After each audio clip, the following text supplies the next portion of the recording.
Welcome, everyone, to our Defined Symposium session number 3, Building Tomorrow's Skills Today, Career Connected Learning. As a reminder, this webinar is being recorded and everyone will receive a link to the recording within the next few days.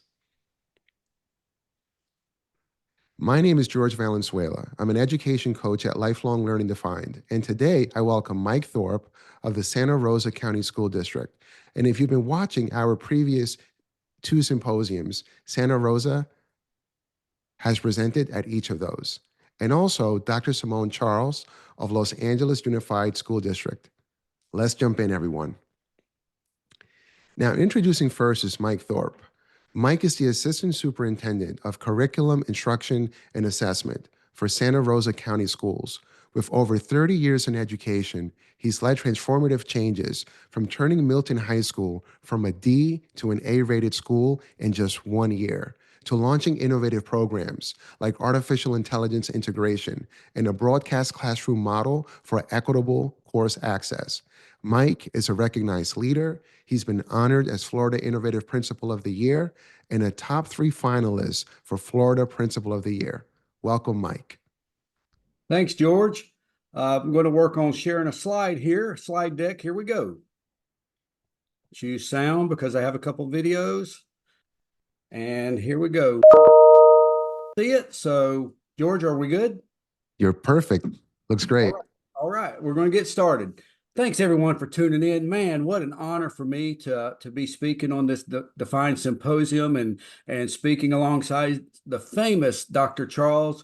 I'm just so excited to be here and a chance to share with you and really complete the circle of the Santa Rosa story. If you've been tuning in this year, then you have had the opportunity and the pleasure to hear our superintendent, Dr. Karen Barber, start off the symposium back in the fall talking about Santa Rosa, and then our director of career and technical education came along, Charlene Knight, and did an unbelievable presentation. So maybe we're saving the worst for last. I'm not sure here, but I get to come in and do number 3 and share with you more about Santa Rosa. And our focus today will really be talking about these future skills and helping our teachers get the skills they need so that our classrooms are future ready. So with that, we're going to jump in. George, if you'll keep an eye on that chat for us, we will do some questions along the way, hopefully. I've got you covered. Folks that have any questions, drop them in the chat and we'll answer as many as we can. Sure. All right. So we're gonna focus on professional development as we go along here, and certainly teacher growth. We will be talking quite a bit about student engagement, showing some examples of student engagement, as well as we're going to work towards future workforce readiness, which is really the theme of what we've been working on since the first symposium in the fall with Dr. Barber. All of this leading to success for our students, and we will talk more about that. But as we're getting started here, I'm going to ask you to do something for me. This will probably drive you crazy, but please do this. Jump into the chat. Think about a professional learning experience that you had, and tell me how it changed your teaching. Drop something in the chat. I want to gather some data from you if we can. And I'm going to time everyone at 45 seconds, and then we'll read about 3 of those. All right. And actually, Mike, as folks start responding, so Elvio Ferreira writes, project-based learning, moving from rows and worksheets. James Wark writes, trauma-informed classroom, let students take the lead, model schools, moving away from whole group instruction and restricting the day. That's Megan Rosker. And they're coming in fast. Awesome. Human-based design. I don't have that chat up because it'll distract me as I'm trying to run through my deck. But George, I appreciate that. Man, I love to hear some folks talking about getting rid of the worksheets. I love that. And the students working in teams in a moment, and students working in teams. But thank you for that. What I hope we're doing, and I asked the Define group if we could do this, is maybe grab the chat and make that available to everyone, because I have another quick think that'll occur at the very end. So You guys can see the chat. I'm not looking at it right now, but George is looking at it. Thank you Yeah. for giving me some nuggets in that chat area for me to go back and look at, and others on the call with us to look at as well. So we're gonna jump in now. Who is Michael Thorpe? So 33 years within the Santa Rosa County school system, a middle school teacher, a high school teacher teaching math, science, technology, being a department chair of CTE in my high school at some point, eventually becoming the principal of that high school. George shared a little bit about that. Eventually moving from being a principal of the high school to a director of professional development and instructional technology. And now, most recently, since Dr. Barber was elected superintendent, have had the opportunity to be on her senior cabinet as her assistant superintendent of curriculum and instruction. We also added information technology to my division recently. So I have the honor of serving with what I consider the top performing superintendent in the nation. So I'm a very, very lucky person. I've been able to be right beside Dr. Barber since day one that she became superintendent. But it's not really about me today. It's about what does instruction need to look like in our classrooms? I want you to take a moment, if you would, and look at these bullet points of these jobs. These are actually jobs that I've discovered that 10 years ago pretty much didn't exist. And Mm. now they are more in-demand jobs today. This is amazing. This is this is really sort of slapping us in the face that we're needing to get our students ready for these type of jobs that just 10 years ago no one really talked about. So I put some bullets there at the bottom. Education must evolve as the world changes. We must equip our teachers to refine these learning experiences. That is really critical, as it is so important for us to help students gain real world experiences so they have that future success. And that is so difficult to do because we don't know what the future is going to look like in so many ways. Here's a quote that just resonated with me completely. And I apologize, I don't have my slide up here at my camera. I have my slide over here. So bear with me for 1 second. I'm going to change my camera. I hope this will work out for you here. Sorry about that. But my screen's twisted on me here. So at the turn of the century, 25 years ago, 20% of the jobs that are on LinkedIn didn't even exist. Even if you have a job that did exist, Mm. on average, 25% of the skills you need to do that job have already changed. This Wow. was Ryan Roslansky, the CEO of LinkedIn, did this quote. You know, when I read the part at the turn of the century, I thought 1899, but it's not 1899, it's 1999.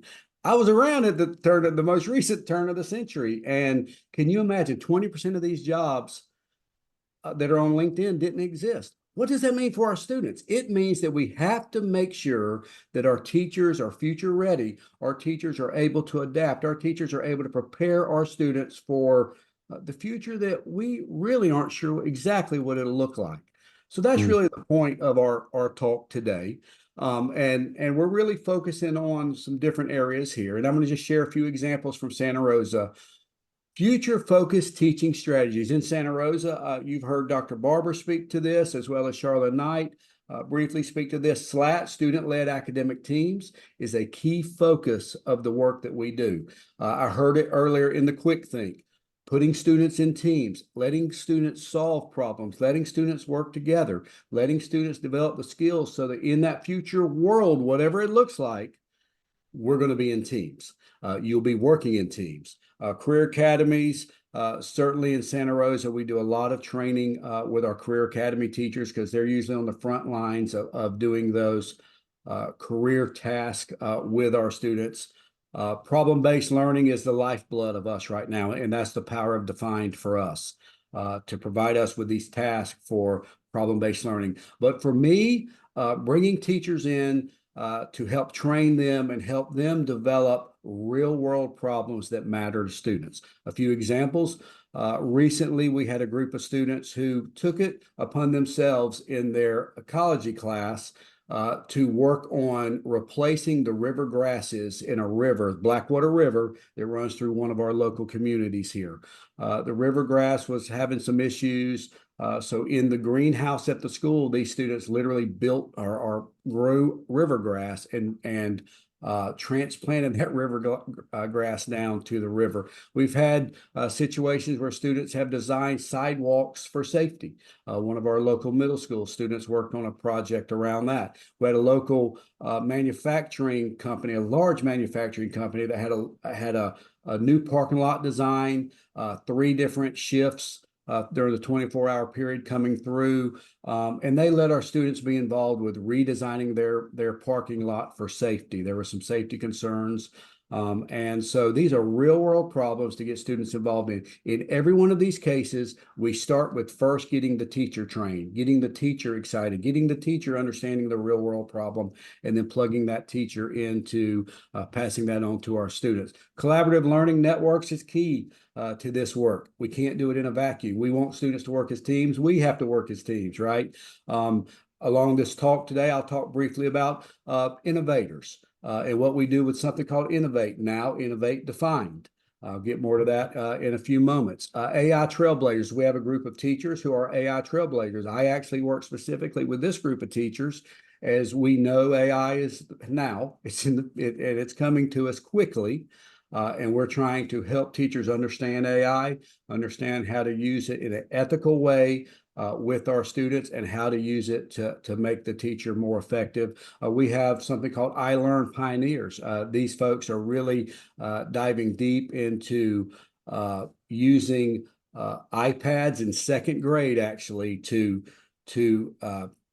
increase student learning and student outcomes. An extensive PLC structure, you'll see some examples of that in just a moment through our schools, really now centered around the defined work that we're doing. And I put the 7 on here, and right beside the 7, I put don't forget administrators.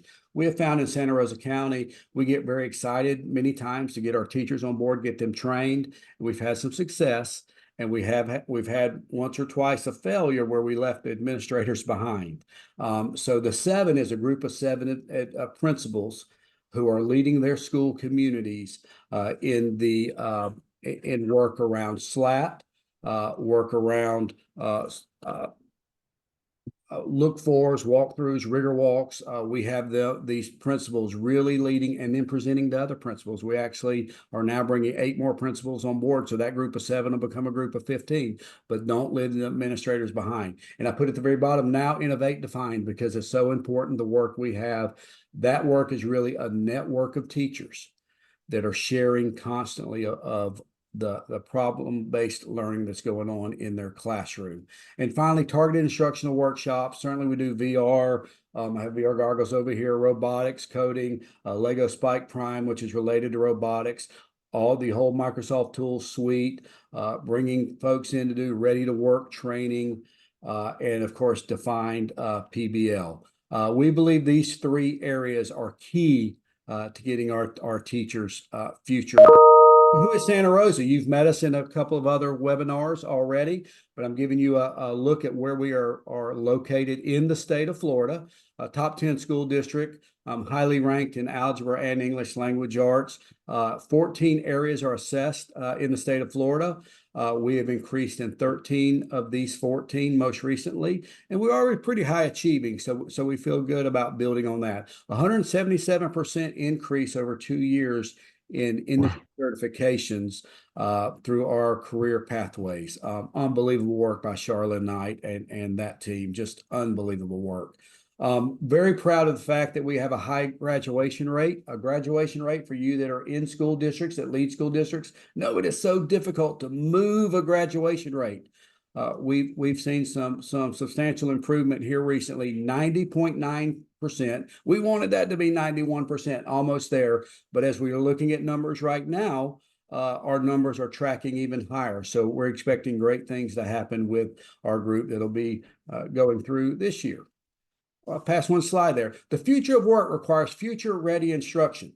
Those 5 bullets right there, those are future jobs. Looking at around in the future that don't exist today, I'm not even sure what some of these things mean, right? I don't know if I know what any of these things mean, but it is, man, we have to get our classrooms ready to give students the skills they need to be successful in these careers. And here's some examples. I put a statement there: education must bridge the gap between learning and future industry needs. And a mission for us in Santa Rosa County. You've seen it already if you've been along with us on this webinar journey, but to love, educate, prepare all students for graduation and a successful future, the mission of Santa Rosa County. We're going to circle back to that mission at the very, very end. Human skills. So we started something 10 years ago. Dr. Barber and I together started something called Innovate. And it was really a movement to transform the classroom by using STEM education. We call it STEAM because we drop the arts in there as well. STEAM education across the school district. We are 10 years into this and it is still occurring, but we now have married that with defined learning, which is really taking it to the next level for us. So where we had a lot of concentration on the 4 C's, now with our problem solving, innovation, digital literacy, technological fluency, and adaptability, Defined has brought that in for us. So our Innovate teachers are really becoming Innovate Defined teachers, and the work that they are doing is tremendous. We have teachers in every single school. They lead PLCs in their school. They come to trainings. They are now leading the trainings for us. So really some great work going around with our Innovate Defined program in Santa Rosa County. But these skills to us are really critical for students to have for future success. With that, I'll just pause and George to see if there's anything that I need to jump into before we really jump into breaking each one of those down a little further. Mike, that was really great. Cindy Martin writes, how do we begin to build this framework around middle school students? So we in Santa Rosa County really start with exposing our students to careers at the elementary level. And at the middle school level, we start trying to work on industry certifications that interest them. Admittedly enough, for us, it seems to be digital tools more than anything. But experience, something called place-based experiences are important to us. I'll talk more about that in a few moments. But we feel exposing them to careers at the elementary and then at the middle school level, getting their hands on the careers, getting them involved in the learning. We really, sometimes you leave elementary school and you leave a lot of that behind, right? Mm. We want to have more of that at middle school, maybe even so than we have at elementary school sometimes.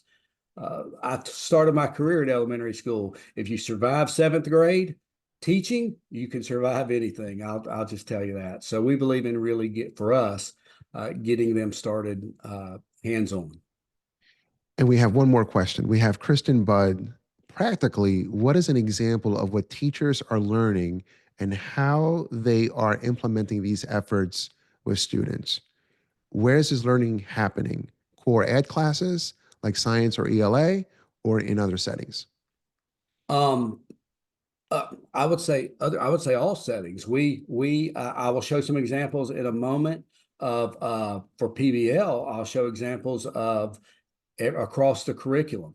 I'm not sure if maybe the question is more centered around some AI thoughts there. I'm not sure, or future thoughts, career thoughts, but we literally are wanting careers infused across the curriculum, student-led academic teams. The expectation is that they are across the curriculum. If the question is more about AI, we are really working hard right now on tooling a group of trailblazer teachers on how to use AI, and ethically is the right word there, and slow rolling it to students. Certainly some teacher presentation materials using AI for that, creating some content for students to use, but always circling that back to the standards. Certainly, we all know the AI approach to helping with quick emails and whatnot. AI is a tool, not the complete answer, is the way we look at that. So I'm not sure if the question was around AI or around maybe the career work we're doing. Okay. All right. So now Robert also has a question. Are you getting buy-in from local industry to engage younger students?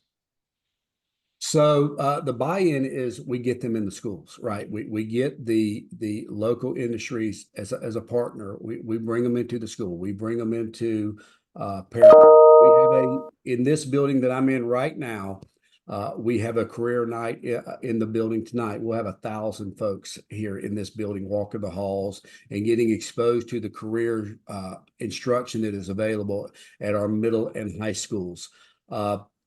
And as we have gotten industry, community, and higher ed involved, we have found an appetite of theirs to get involved with our younger audience for sure.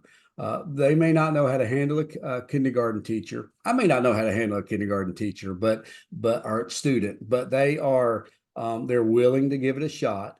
We've had some successes along the way that gives us some credibility with these groups, and they tend to want to be involved with us because we have had some success. And being a high performing school district, that is, I think, again, giving us credibility to get these folks in and involved with us. And we I work with appreciate. a lot. I mean, and the owners of these business and industries many times are our parents and our grandparents. So they certainly look to be involved. I appreciate that, Mike. Robert just has a follow-up question. Internships. He's Yep. finding difficulty in getting internships in the manufacturing fields. Yeah. What are you guys seeing? That is a difficult area. What we actually have done recently, we have partnered with one of our local chambers. We have 5 chambers in the area, and one of our local chambers has partnered with us to sort of take on the internship work.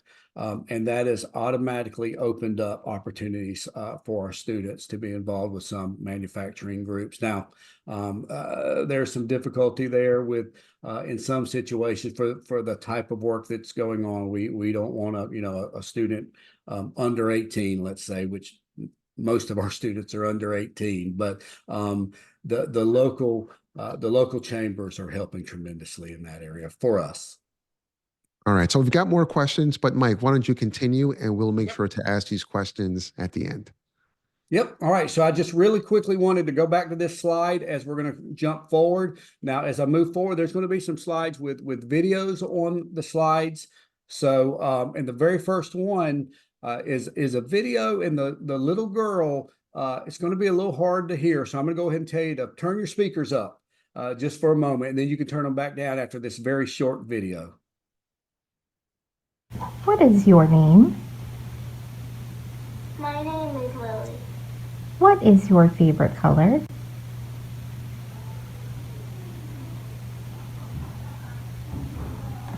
My favorite color is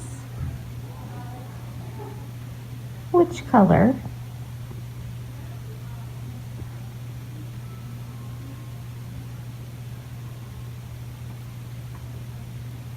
yellow. Can you tell them thank you? Thank you. All right, what has to be told here is the story. So this young lady is a student in Santa Rosa County School District. The district was able to provide an iPad for her to use to communicate with. The iPad had an app on it. Students recognized that this student was having difficulty pressing the little squares, right? As she would try to press the square, her finger wouldn't hit it exactly. It might hit the square beside it. So she wasn't able to communicate or say the word she was expecting to click on or the color she was expecting to click on. This group of students noticed this, and they started working on a way to solve this problem. And what they came up with is a template. You see the one picture where the template's kind of the little clear templates laying on the iPad. They cut this out on a Fusion printer, actually a laser type printer.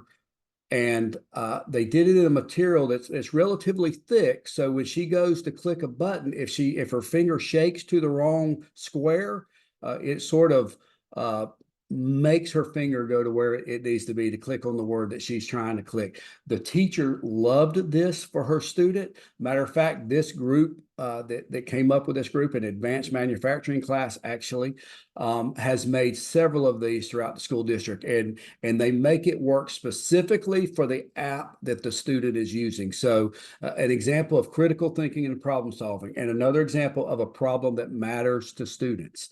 It literally tech is right, solutions are right when they improve the life of somebody. And this improved the life of this young lady. So we're very proud of that. You see another example here of a defined activity, wildlife crossing. Really a transportation activity where students are developing a wildlife crossing to keep wildlife safe as more and more roads are built, which is certainly a situation here in our school district where more folks are moving in. So a very appropriate activity. We'll continue. Innovation.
So in that quick video, you saw science, you saw social studies, you saw language arts, you saw a CTE class, all who had teachers that were involved in a professional learning community, learning about problem-based learning through Defined and the delivery of these activities into their classroom. You see a robot here that is a robot to care for pets. Which again was tied to a defined project in which our students were involved, our younger students were involved. You see the young man holding up the white product here.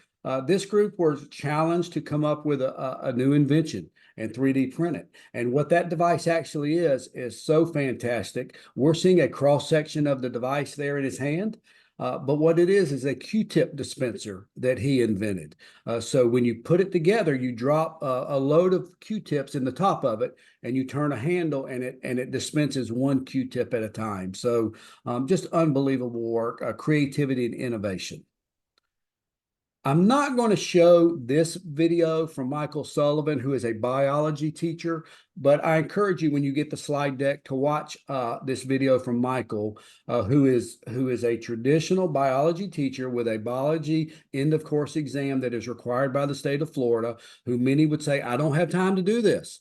but he makes sure that he has time to do projects that he knows will engage his students. You see some other examples of students working on the aquatic design, where they had to design a fish tank. And for him in biology, it was about what fish to put in the fish tank, what plants to put in the fish tank, so that the ecosystem it thrives, right? The other example you see here is something that has been mentioned a couple times before in our presentations, and this is the Shock and Awe team from Navarre High School. They built 2 Electrothon race cars. One was provided to them in a kit form from Florida Power and Light. The other they built from scratch. They made their own design, and they compete throughout the state of Florida. They have been invited down to Miami twice now to compete in Miami, and every time they line up on the start-finish line to compete, they are either winning or finishing in the top 4 100% of the time. So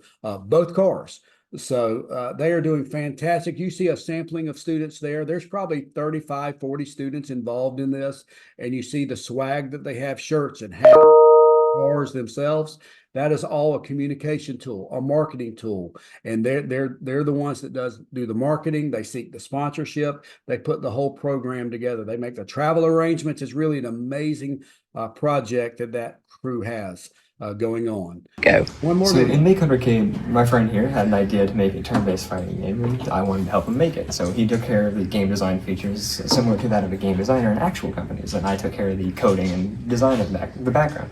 And through this a big project, as we call it, I've learned several different things about actual coding, and I've been suffering through a bit. I've learning a lot of new things via just trial by fire. And thanks to that, I've actually improved significantly more than I thought I would at this. And my friend Hunter here has learned a lot about design and had to suffer through the limited color palette of the editor and the system. That's right. He can tell you his personal troubles. Yeah, making sure that the characters don't clash with the background or the tiles that they're mapped onto. It's really made me appreciate many different things from other games that people have made, because it can be very challenging to make sure they don't mix and the character disappears. Along with the story elements they have to put into the characters, make them interesting and stand out from the rest. It could be a very slow process, but it'll look good in the end, hopefully. It'll be fun. And this one will be probably a good one for our cabinet. Hopefully. Right. That'll be fun. It'll take a while, but it'll be worth trying. Can't wait to get this thing finished. Right. Or Thanks. at least workable. So what you see here is 2 students. Notice one of these students is a senior, and this was in early May of their senior year. And for the student still to be engaged the way he was engaged and wanting to be part of this project, this class literally built a full-size video game cabinet and built all of the games and the menuing system and the operating system that live on this cabinet. They even did the designs that are on the cabinet. You see a picture of the cabinet there. They had to do all the electronics inside the cabinet and make all of this run on a Raspberry Pi. Really an amazing project. And then they tested their games. Your game had to reach a certain level in order to be included on the cabinet, and they worked on as teams to pull this off. And when I say they built the cabinet, they literally cut out the wood, painted the wood, assembled everything, and did a great job with this cabinet. Very, very proud of this crew and proud of the way that they certainly worked together. The last on our human skills is adaptability. It drives me crazy a little bit when we as school districts or we as the human race get tied too much to a specific type of device or a specific type of technology.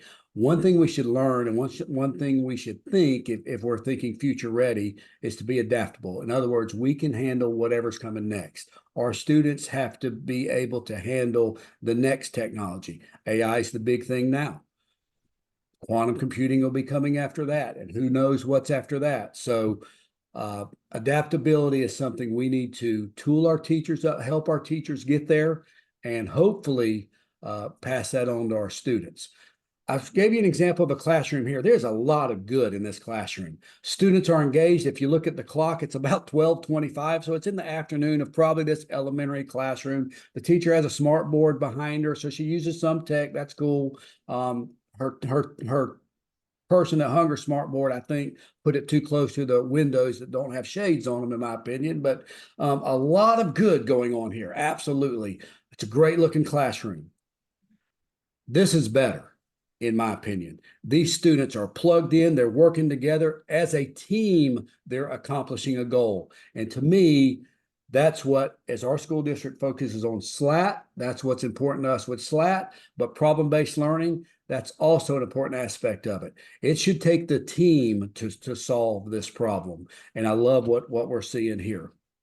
But that's not easy. I'm gonna pause real quick, and I'm gonna show this to you because the struggle is real, right? This is a video that we made a couple of years ago when we had a little bit of a struggle at a school when we were trying to get their STEAM teachers that had been trained in Innovate. Many of them had left, and we were trying to retool them and get the school back going. So this is what a couple of their Innovate Defined teachers came up with to try to get people on board. Just a quick video.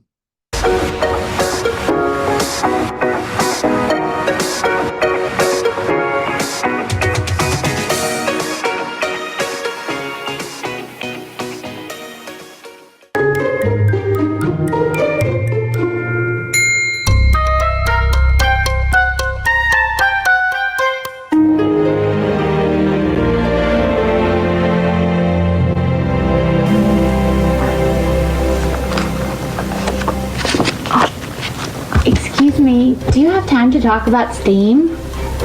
Does it look like I have time to talk about STEAM? It'll just take a minute.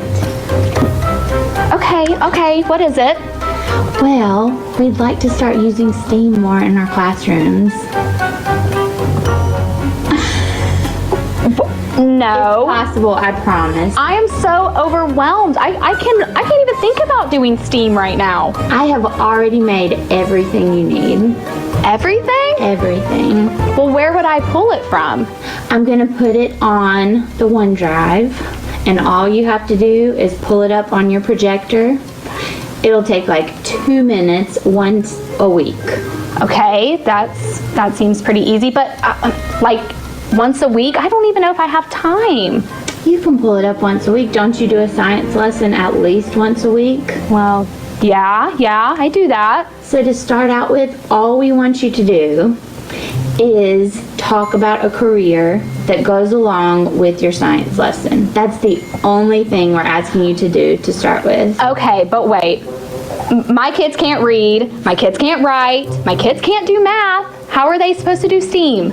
Well, STEAM incorporates all of those things. So if you have them do research with science, have them assign them certain books on ethic that have to do with what you're studying in science. Let them take notes. That's huge for them to do research.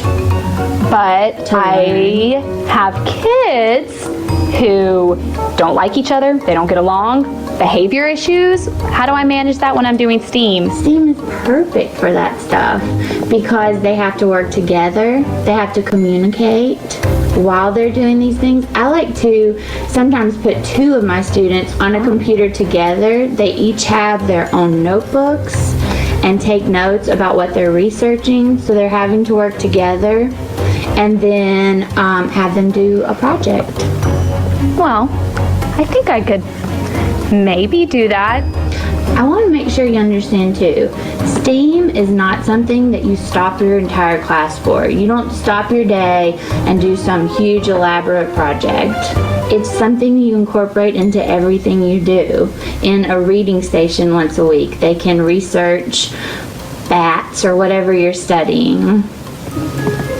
Well, if you say it's that easy, then maybe I can give it a try. Is there some more information that I can go to maybe, I'm so glad you asked. So we're going to have a block party. What that is we're going to meet out in the hallway, BYOC, bring your own chair. Okay, got my chair here. We're going to be right outside Miss Robar's and Miss Hamilton's room. Okay. And then we're going to have snacks, salty, sweet, and some sodas. Oh, thank goodness. And it will be on November 3rd. Okay. And we're trying to make it from 2:55 to 3:10. Oh, well, I can do that. Perfect. I'll be there. So we'll keep you 15 minutes and let you go. Oh, that'll be perfect. Thanks so much, Jenny. Thank you.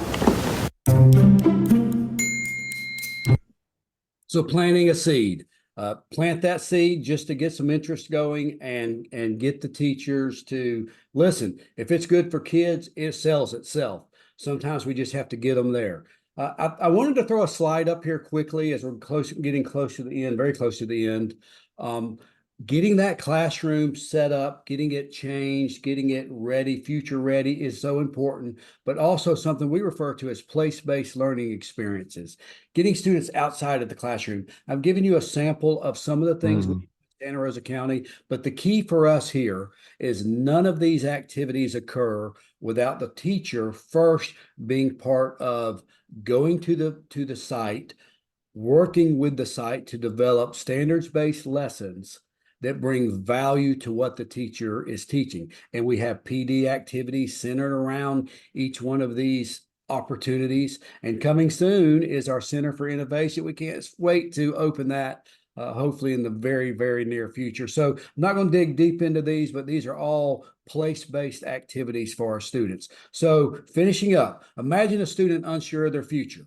Elementary school, I said this earlier, exploration of careers, that sparks curiosity, broadens possibilities. High school, that hands-on experience, industry connections, and real-world learning takes place. And then graduation and beyond.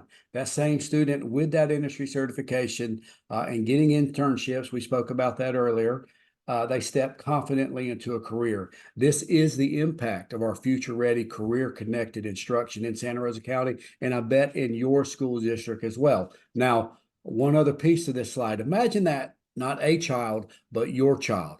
This is why it's so important to Michael Thorpe, I can promise you. And the reason is this. My son, Dylan Thorpe, he found his future. Started in ITV programs at 5th grade, worked in ITV programs in our school system all the way through school, and now in his 9th year working for our local ABC affiliate, has moved up into a senior position with that company. Wow. My daughter found her future. My daughter was in that video you just saw a few moments ago, theater was her thing, right? She even went to college on a theater scholarship, but along the way decided she wanted to teach. This is her first day as a teacher at our new teacher orientation. And Alexis, now she found that future. She gets to perform every day in front of second graders. So she literally has a performance every day. Here is my 22-year-old son getting close, Dalton. Dalton is on the autism spectrum. Dalton is 22. We have a program in our school district where students can defer graduation that are in situations like Dalton, and they can stay with us until the end of the year in which they turn 22. During this time in high school and in our transition program, he has worked at PetSmart. He has worked at a local grocery store, in a plant nursery. He has worked in food service in the school district. He has worked in several different areas, city government, county government. He is finding his future. He is even being exposed to careers, and he probably doesn't need to hammer nails for a living, but he is certainly finding his career through opportunities. But to me, future-ready classrooms, where it really hits home is here. This little fella right here, the future, Shep Dobson. This is Alexis's son, my first grandchild, 2 months old last week. I want his future classroom to prepare him for whatever his future might hold. So in Santa Rosa County, we want all students to feel loved, be educated, and be prepared for graduation and be prepared for that successful future, whatever it might look like. I ask you to do this. I'll probably need to cut it to 30 seconds. It's going to be quick. What is one thing your district does well in preparing your students for the future? I want to see it because I want to reach out to you and I want to learn from you. You guys have so much to offer, and we in Santa Rosa, we could desperately benefit from learning from you. So I'm And going Mike, to grab this chat and and much of it as I can. And Mike, as people are responding, I just want to say to you, you can look at my timeline, you can see my receipts. I travel our country, I visit a lot of schools. Santa Rosa, what you guys have going over there, I think everyone can put into the chat some snaps just in admiration and respect for the work being done there. It's just amazing. And to see your children, I have a daughter, she's 22, she's doing student teaching right now, and she's graduating in May. So I know exactly the way you feel, but to see those faces of your own children, it really means a lot. And I want to congratulate you, sir. I know you don't need that from me, but the audience is really responding with lots of comments on that. All right, so let's read a few of their comments and then their final question. So James writes, CTE Vocational Skills Center. Megan writes, recognizing the variety of cultures, languages we have in New Mexico. Celia writes, partnerships like Avid D. Adam writes, on career pathways, ACP and portrait of a graduate. Bonnie writes, career pathways, and can I come to visit your program? So people actually want to see your program. Now, we want to visit their programs. That portrait of the graduate comment, I'm so interested in that. We in Santa Rosa County have talked about that a few times. That is something that we desperately want to put into place in Santa Rosa County. We think we have all the aspects of it, but I can't wait to go back and read that comment and send that person directly an email and try to connect with them. And Nadia Collin is a colleague of yours, I believe. Yes, She she's she incredible. she has a testimony. I work alongside Mr. Thorpe and can attest that he truly walks the talk each day. He's passionate about workforce education and ensuring our students are prepared for graduation and a successful future. That's snaps right there. All right, Mike, look, I have a couple questions for you, and then we want you to close up if that's okay. Yep. Let me see. Lots of comments. Okay, so Deepa Shah writes, sounds like you have an amazing, it sounds like you all have amazing attendance at the career night. How do you engage families to bring them in? Well, this is I don't know, we've been doing this many years, and I showed you guys an image of Santa Rosa County to frame of reference. The southern part of the county is on the Gulf. The northern part of the county is along the Alabama-Florida line, and that is a pretty large geographical area. One thing that we found we needed to do is work on having career nights in different areas of our school district. And this has generated interest. And it is just overwhelming. We get out to our middle schools, especially. There was a talk about middle schools earlier, and we introduce this to middle schools. We let them know what's happening. We advertise. Nadia Colin takes the lead on a lot of this, making sure the community knows what's going to happen. But in addition to this, we have regular STEAM nights at every single school in the district. And that just creates this really a network of happenings. And our career night is just one of these happenings. The career night really puts on display student work. We have tonight inside this building that I'm in, we'll have many of our career programs represented with the teachers, but more importantly, with the students that are in these programs. And it's literally a recruiting tool. It's a competitive recruiting tool at that. So just getting the word out, but also being in the communities with other events have helped this. And we have one final question. It's a follow-up from Kristen Budd. Infusing careers across the curriculum. How do you access, distill, and stay up to date on career data, including new jobs and the skills and training required for them? So, Charlotte Knight, you guys met, if you were on here at a previous webinar, you met Charlotte Knight.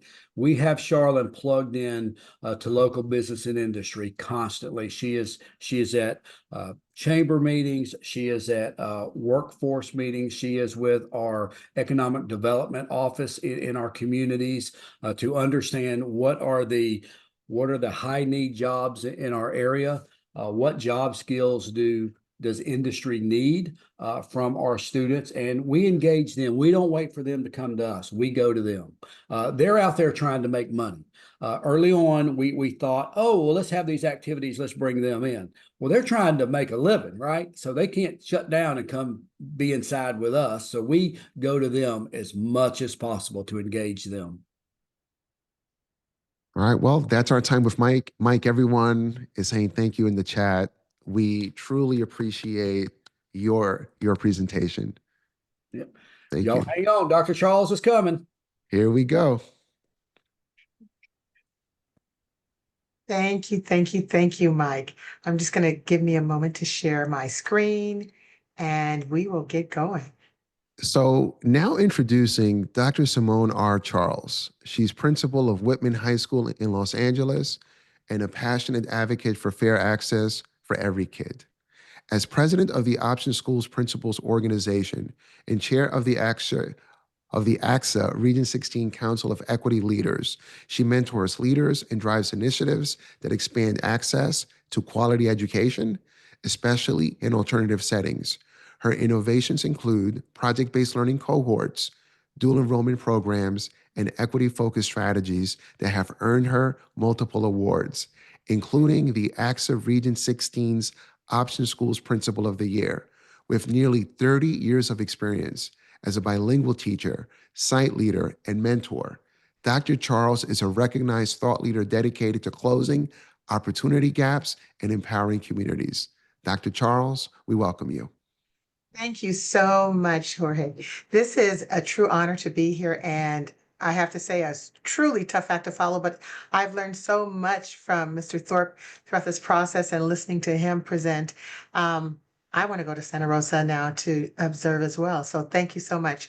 So as he said, my name is Simone Charles, and I am the proud principal of wonderful Whitman Continuation High School. And I'm mentioning that continuation part because oftentimes students may feel like they're left out or left behind or failing, but that F is just them falling forward. So as a continuation school principal, that is what we look at and that is what we do.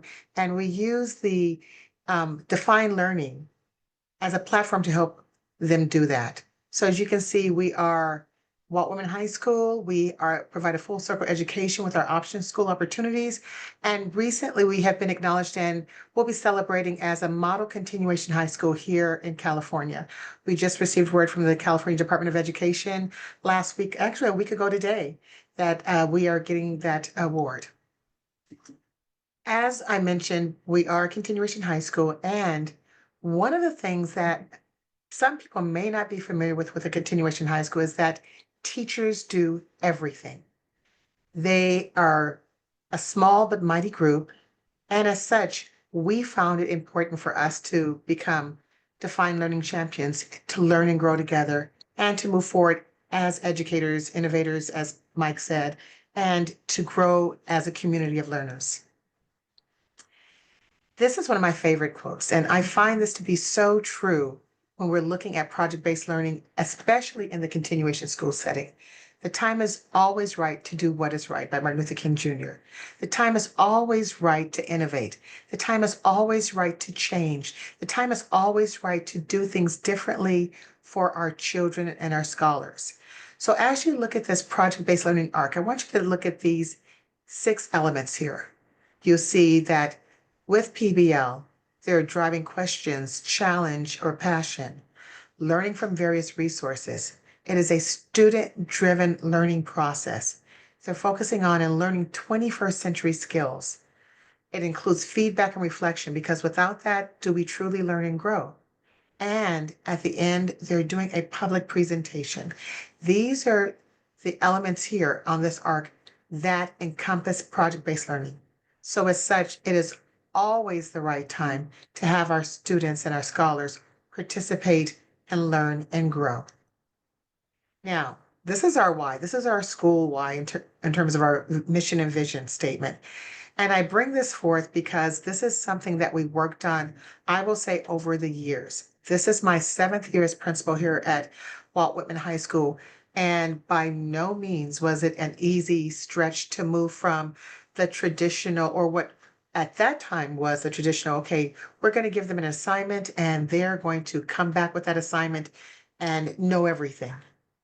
Or we're going to give them a packet, as some people think that option schools do or continuation schools do. Our teachers here provide direct instruction. There are no packets, there are no gimmicks outside of, if you want to think of the projects that students are preparing, but they are learning and they are growing and they are thriving. So I'll just give you a couple of moments to read our mission and vision statement here.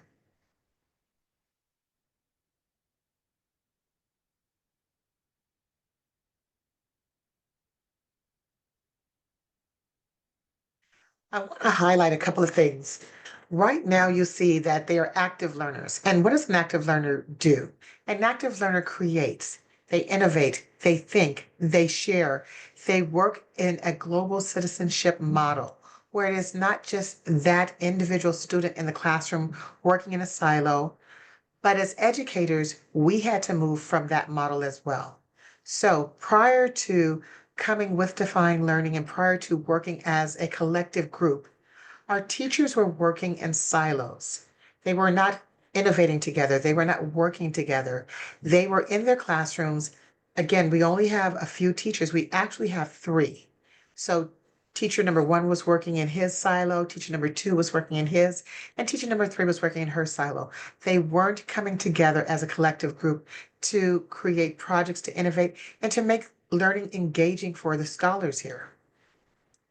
So what is our collective why if we're looking at our Los Angeles Unified School District vision and mission? Well, this is easy. For us, it's realizing the excellence that all of our students have.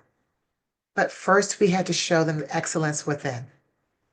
We had to have our teachers and our educators and our families and our community know that there is excellence within continuation schools. There's excellence within their scholars. There's excellence that we need to bring out and pull forth.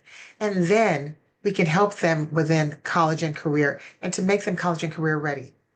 One way in which we do that is that we do have a dual enrollment program here with the Ed Equity Lab, but also with our local community colleges where our students will be creating projects as well.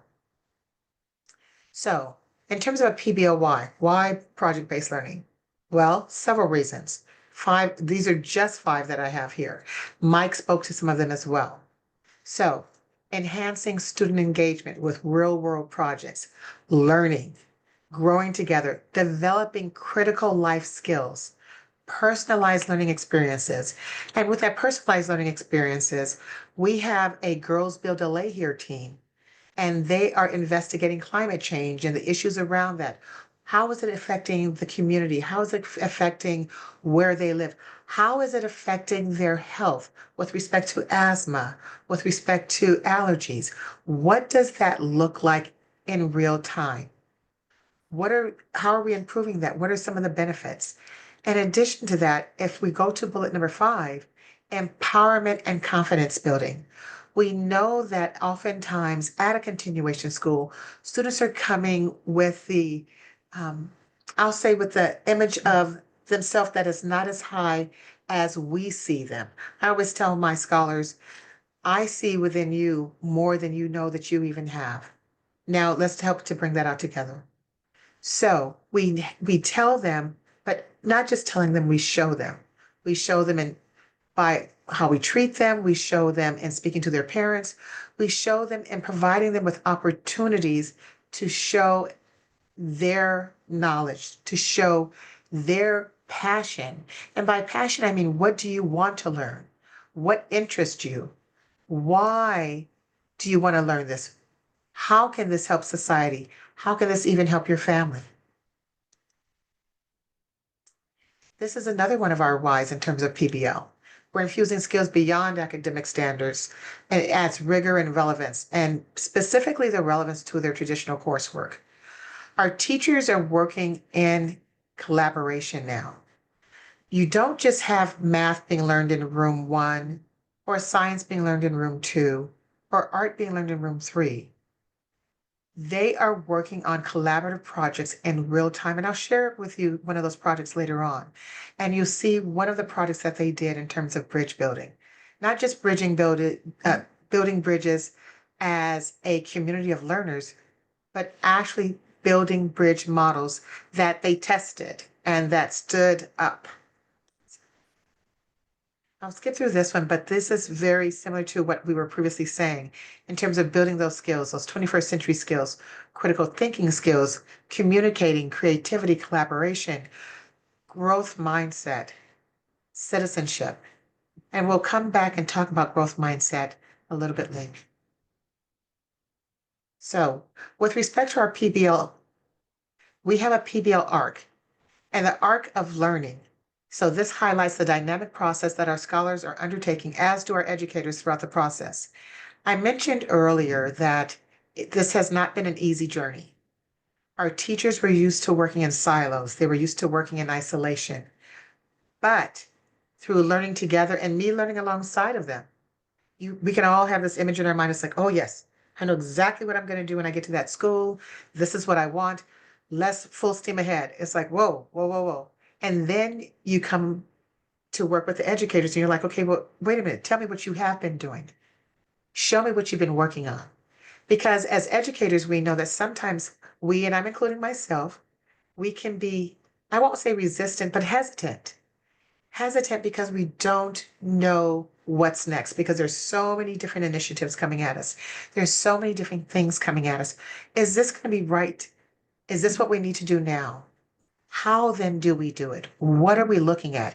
Is this going to be another fly-by-night initiative where it's here today and gone tomorrow? Or are we going to have to change when the next principal comes in? How are we sustaining this? What are we looking at? Well, we looked at that arc, and we looked at the arc of learning, and it starts with our educators, with our teachers. Earlier, Jorge mentioned starting a cohort of, I'll say, our continuation schools or option schools principals. And it wasn't just me with this fly-by-night idea. I wanted to bring along some of my, I'll say, conspirators or co-collaborators so that they can infuse this into their schools as well, but working with our educators. So what do we do in terms of our arc? We apply knowledge, we reflect and revise, we create and communicate. Now here we're referencing our scholars in terms of the PBL arc. This is the same thing that we did as learners, as adult learners, as educators. We had to engage ourselves in real world projects. So one of our first trainings with Defined Learning, we created those tanks. We created backpacks. We experienced the same learning that our scholars were going to experience. It wasn't just let's take this, let's have them do it, and good luck to you, a pat on the back. We had to dive in ourselves. We had to struggle. I believe Mike mentioned earlier, the struggle is real. It truly is. It truly is real. Because in our designs, we had to go back and reflect. It's like, okay, that's not going to work. How do we then do this? We designed backpacks. We designed different types of backpacks. We designed backpacks to hold skateboards. We designed backpacks to hold books. We designed backpacks that were more purse-like in nature so that we wanted them to look cutesy and be functional. I call it MIP. It's always going to be functional, but make it pretty. MIP. So we did that as adult learners, and then we were able to then do this with our young people. So that PBL arc, apply knowledge, reflect and revise, create and communicate, that's what we did, and now we transfer that to our scholars. Hey, Dr. Charles, we have a Yes. question in about this topic, about the adults. Yes. Cindy Martin writes, how do you get buy-in from teachers who feel as if this is one more thing? Okay, so let me just say I love this question because one of my teachers did feel as if this was one more thing and wasn't certain if math would be a connection to any of this. Like, okay, well, how am I supposed to teach math? What does this mean? What does this even feel like or do? And this is going to lend ourselves to this image that you see here. The buy-in was having them experience it. Like not just giving it to them and saying, okay, here, this is, I want you to do this. That type of top-down leadership isn't what our school community is about. We're about coming together and finding out together, learning alongside of them. I didn't send them to workshops. I was in the workshops with them. I was learning Mm. with them. We were learning together. So when I held those workshops here on Saturday with the Defined team, it was myself and I told the principals, if you're sending your teachers, you have to come too. You can't just send them to learn and expect that they're going to bring all of these great things back to your school site. What struggles will we have together? What are some things that I'm learning from my educators, from my teachers that I have not as a school leader thought of because they're directly in the classrooms with the students? Mm. So we had to learn together. And that's how the buy-in came. They saw that I wasn't just sending them away to a workshop. I was there with them. We held it on our campus. Even when we held the most recent ones off-site, I was there with them for those 2 days. So we are learning and growing together. And so that's how we were able to roll it out at our school site. I hope that answers at least that question or a part of it. Oh, no, no, yes, definitely. And I also love how you uplifted how Defines workshops are actually learning that hands-on that they can replicate with kids, which that's how it should be. Thank you. Thank you. As you see in this image, this is one of our students. And I love his last name is Bravo. So Bravo to Bravo, right? He was one of our scholars who during our winter academy participated in bridge building. So the students, our scholars had to build bridges. Not only did they have to build bridges, they had to design them. They had to look at the Pythagorean theorem. How does a right angle play into this? And that's where that math comes in, the architectural design. And then they built scale models from that. This statement that you see here, I was not aware that our district even posted this about our school. And I was just scrolling through, I think it was Facebook or Instagram, and I was like, oh, that's my student. And it was really neat to see how they were highlighting the school and the scholars, showing how they're focused on problem-based learning, project-based learning, and lifting that up so others can see. This, I'll have to say, is extremely important because oftentimes this community of schools and students gets overlooked in the great work that they do. They're the others. So these others, we have foster youth, we have special needs students, we have students with IEPs and 504 plans and are homeless. These students are being lifted up and elevated and learning and growing through PBL. You see our young people here again. They're designing. These are the bridges that they designed. They drew their designs. They are architects. So we started calling them as such. Okay, you're an architect, you're an engineer, you're a designer. Once we start changing the vernacular and the language that we use around what they're doing, they see themselves in that way. They perform in that way. They act in that way. The models that they build showcase that. You'll see our young ladies here. 3 of these young ladies are from our Girls Build LA team. They're going to be highlighting this. They're builders, they're architects, they're engineers, they're learners. I have a blog there that I did, quite a few years back for Defined Learning. And it talks about the 3 steps to launching PBL that I would ask you all to just review at your leisure, because that'll help you get your feet wet. And I'll say that we are still getting our feet wet. We're still learning. We're still growing. There's so many things that we have yet to learn and do, but we're going to do them together. Forgive me, that is the blog. I did not mean to click on the blog. Let's see if it will let me go to the next. So, getting ready.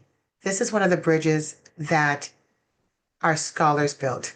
Now, keep in mind that there were several different bridges. We had at least 10, and they all looked different, each one of them. They designed them in teams. We only had one student who wanted to do it alone, and we let him work on his own. He felt more comfortable designing his own bridge. And just so you know, his bridge held up too. And when I say held up, what does held up mean? Well, on that platform that you saw in the previous slide, they had to put bottles of water to see if their bridges would break. So there was weight to that. They tested them. Every single one of them stood. We got up to 5 bottles of water. And then I think it was me, not the scholars who became afraid. It was I. I was like, okay, let's stop. But they would have kept going. And I love that because they were like, okay, well, let's try another one. I don't know. And some of them were like encouraging each other. Let's keep going. Let's do it again. And they looked at each other's design and they looked to see how they could then modify theirs. So that's that reflection process and that learning. Not just reflecting on what you've done, but also learning and reflecting on what someone else has done. I'm going to pause right there for questions.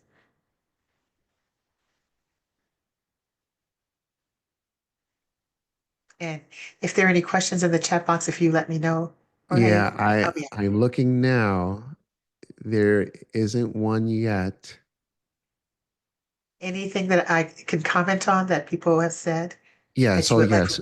So it's a comment, it's from Kelly. She said, love that you call out rigor and relevance, then also imply the relationship piece as you talk about your teachers and students. Relationships matter. I know we hear that a lot, but they really do. And it's the relationship between the adult learners, though that's the administrative team. And notice I say team because most schools do have an assistant principal. At a continuation school, it is oftentimes just us.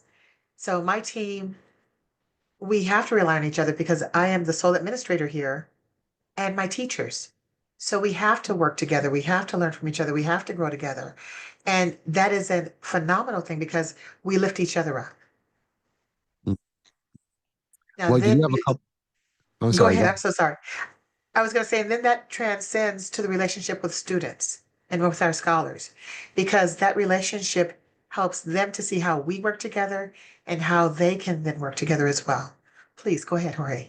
All right, so you have a couple of other questions. So Cindy writes, are all the projects already put together or already No. pre-written through Defined? Oh, that's a great question. So right now, we are doing the 15-minute city, our 15-minute community, where everything within that we looked at was defined. So it made it easier for us to kind of like, okay, we can look at that project and then you can modify it. You don't have to use it as is. Mm. So let's say we look at one of the projects that's undefined, but we want to add maybe more art into it.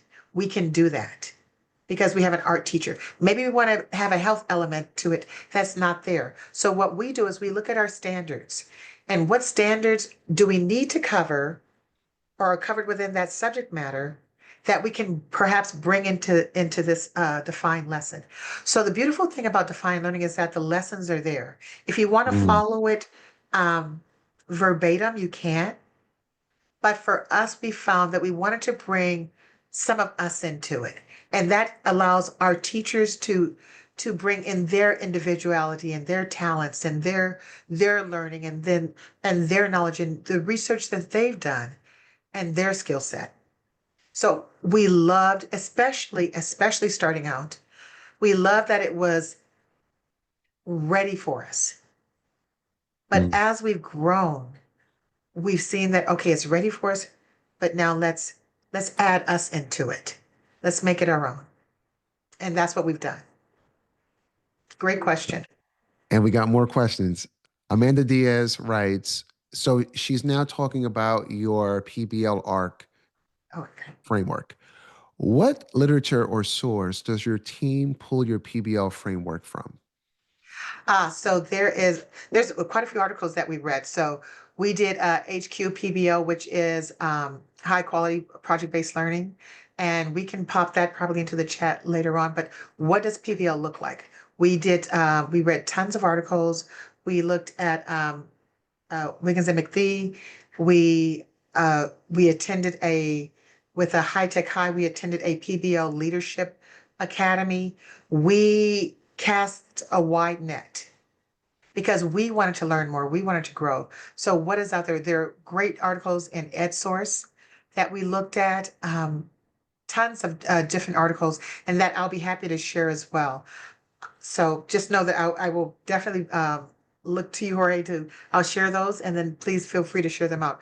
But we read a lot because we were learning together. I read a lot of PBL articles years ago and have always wanted, that desire that you have when you're coming in, and you're like, oh yeah, as an administrator, now this is my chance to do this. And then you have to pause for a moment, see what's already there in the landscape. Is Mm, it right? And mm, again, for option schools, we found that it was right because teachers were teaching so many subjects. And because there are only 3 teachers, you're teaching everything. mm. Now, how can we marry this together to make it a good mixture where we're still covering the standards and students are not doing packets, but they're learning and they're growing in real time in things that they can use, that can help society, that can help them. So that's how we embarked on this journey, I'll say. Thank you. Now we have a couple more questions. One is from Ella Kim. What percent of the school day on average is dedicated to projects? Are So all the go ahead. are all the subjects taught in PBL?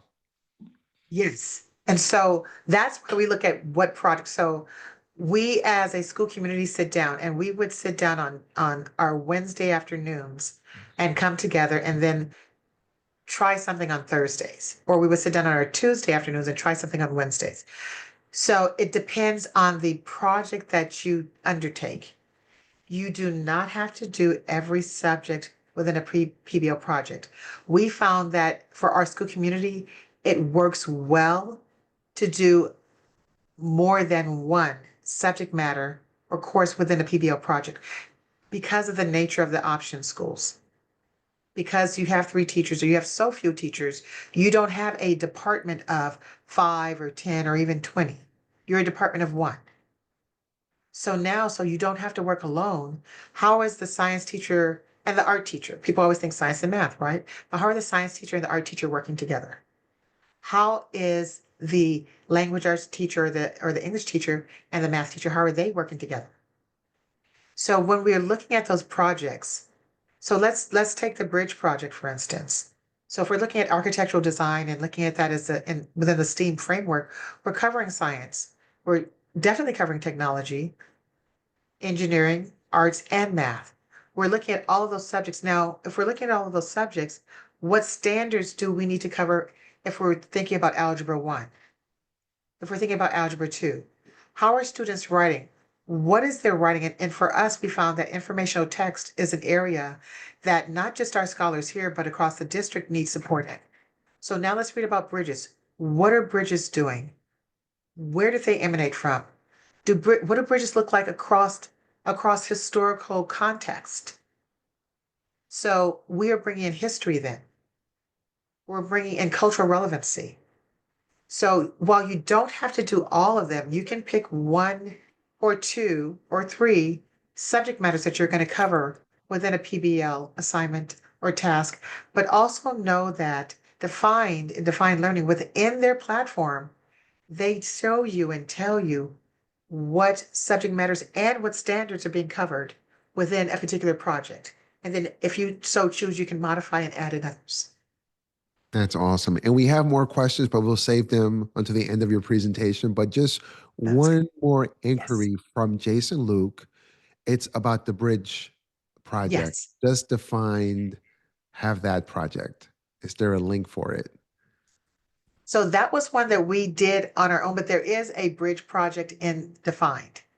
So we are now working on our 15-minute city project, but there is one that we're adding that because how are we bridging if we want everything to be within 15 minutes of each other in a city in that project, do we need bridges?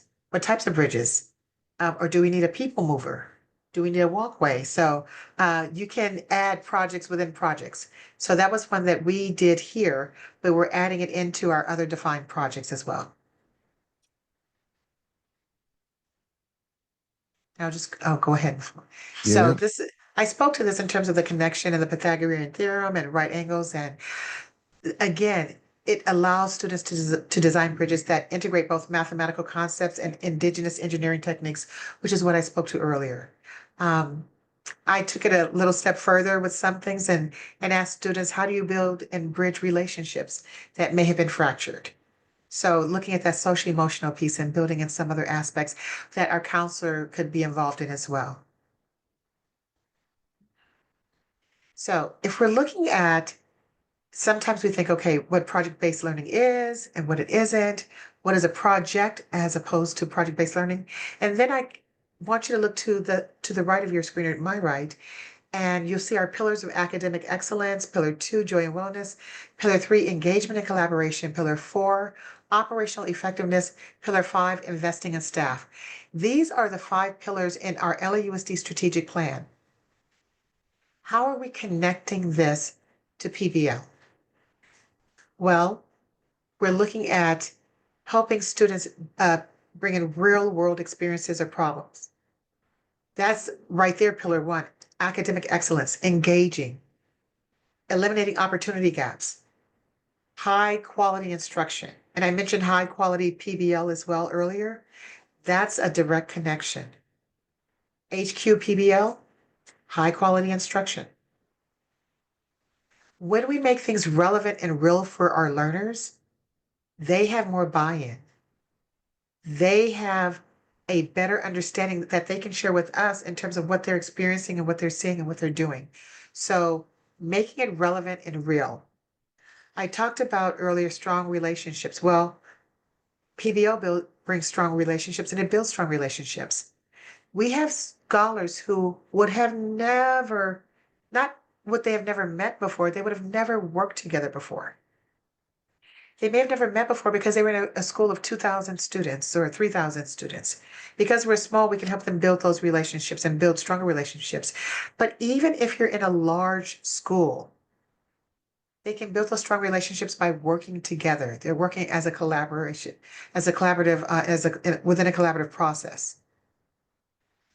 And you'll see that in terms of project-based learning requires collaboration and teacher guidance. Well, can't have teacher guidance if teachers don't know what they're doing and if they haven't been trained, which goes back to my earlier point. Being certain that everyone is being trained, and that is our pillar 5, investing in staff. We must invest in our team members. We must invest in our staff, professional learning, professional growing together. And this is how we're growing together and sharing it with everyone. And I'm going to share with you a song. This was my teachers and I, we are having a rebirth, I'll say, of our PBL journey. So we just attended a training about 3 weeks ago. And as a part of that training, we used AI, as a matter of fact, to create a song. So I'll share this with you. I won't share the whole thing, but I will share a few verses.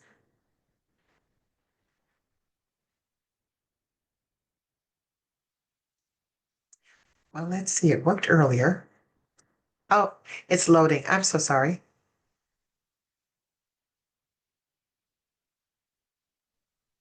It's okay. Take your time.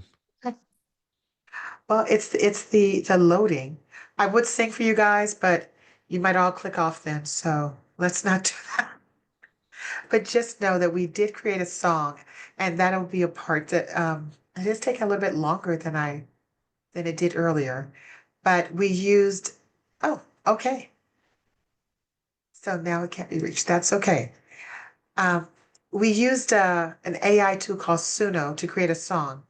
And we did this as a staff, and we created the song based around what we were learning during our PBO journey. So this will be a part, the link is there. I'm so sorry it didn't play, but we'll try one more time and see what happens. And if not, then we'll move on.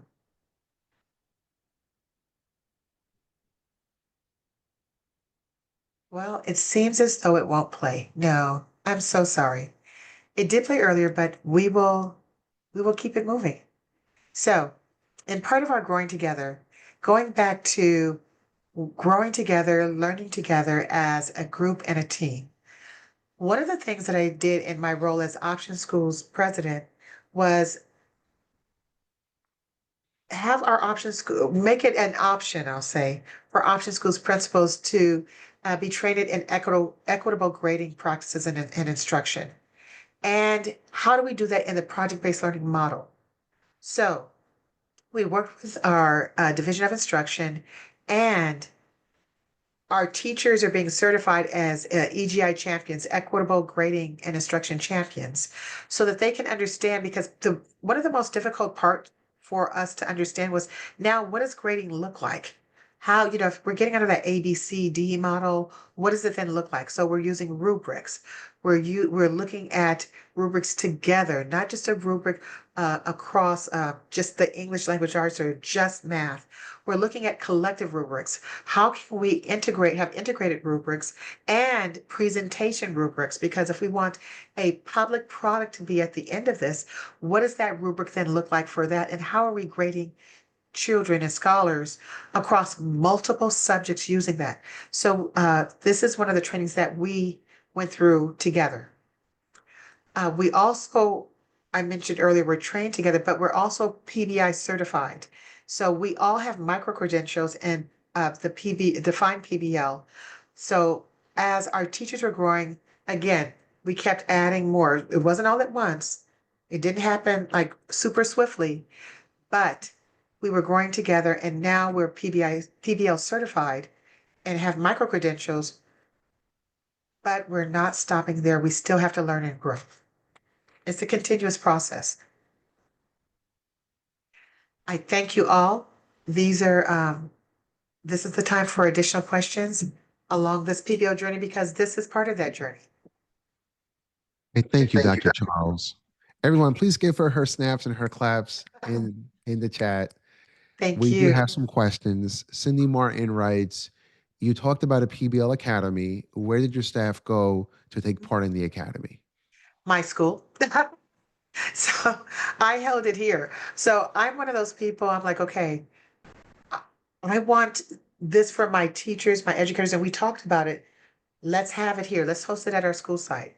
So we had other schools. We had initially started with 5 other schools. We hosted it here at our school site.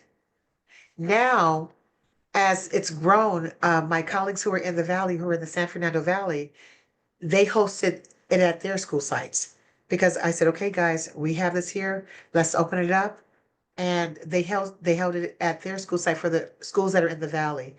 My schools that are in the East, we're hosting it in the East at one of the school sites. So we're actually hosting it on our campuses. Okay. And you're getting a lot of love in the chat, lots of claps, lots of thank yous. Let's see if we get any more Oh, and questions. they put the song in the chat box. Thank you, guys. Yes. And we definitely put the song in the chat. Thank you. All right, let's see if we get any more questions before we close out. Can I just say that along this journey, as I listen to Mike, I see how much more we have to do. And I am a learner. I'm a nerd and I love learning. And so as Mike was sharing these things, I was like, oh, I was taking notes. And so if you saw my head going down, I'm like, wow, okay. But this is the third series, I believe Mike said. So I was like, I'm on the Three is a Charm series. So thank you for that, Mike. But I absolutely love this and was taking notes from people who are writing in the chat, because now I found out about triad training. And I'm going to look into that and some other things that I saw and heard here. So I truly thank you all for your questions, for your thoughts, for your collaboration, for your energy that I can feel through the screen here, and for being a part of this and having the privilege to hear you, Mike, and just learn and grow from you. So thank you. And we got one last question, Dr. Charles. It's from Adam Treble. Did you find that other schools in your district are wanting to move to PBL from your example? Yes, and as a matter of fact, this is where I'm saying we're having a rebirth of PBL because we have new leadership in the division of instruction under in the option schools division, and they are now undertaking and doing a pilot PBL with option schools. So you know who volunteered for that too, right? So I was like, so we are having our second day coming up because even though you learn something, you're always going to learn more from it doing it again sometimes. And things change, things expand, as Mike mentioned in one of his slides, adaptability. You can't just stay where you are, you have to adapt. So as we grow and learn and change, these projects will grow and change because things are changing around us. So yes, we are learning and growing and continuing to do so. Adaptability and flexibility, I'll say. Well, thank you, Dr. Charles. Thank you, Thank Mike you. Thorpe, for hanging in there with us. As a reminder for all the folks watching, a recording of this webinar will be sent out within the next few days in your email. We thank you all for attending and for those who are viewing the recording. On behalf of Defined, thank you. Thank Bye, you. everybody. Bye. Thank you all.